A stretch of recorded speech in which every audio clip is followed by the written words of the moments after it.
اور جب ابراہیم نے اپنے باپ اور اپنی قوم سے کہا کہ جن چیزوں کو تم پوجتے ہو میں ان سے بیزار ہوں،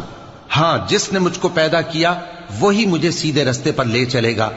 اور یہی بات وہ اپنے بعد اپنی اولاد میں چھوڑ گئے تاکہ وہ اللہ کی طرف رجوع رہیں۔ بات یہ ہے کہ میں ان کفار کو اور ان کے باپ دادا کو مال و متاع دیتا رہا یہاں تک کہ ان کے پاس حق اور صاف صاف بیان کرنے والا پیغمبر آ پہنچا، اور جب ان کے پاس حق یعنی قرآن آیا تو کہنے لگے کہ یہ تو جادو ہے اور ہم اس کو نہیں ماننے کے، اور یہ بھی کہنے لگے کہ یہ قرآن ان دونوں بستیوں یعنی مکے اور طائف میں سے کسی بڑے آدمی پر کیوں نازل نہ کیا گیا؟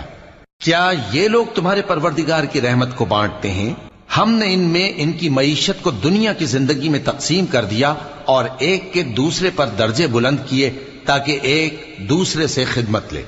اور جو کچھ یہ جمع کرتے ہیں تمہارے پروردگار کی رحمت اس سے کہیں بہتر ہے۔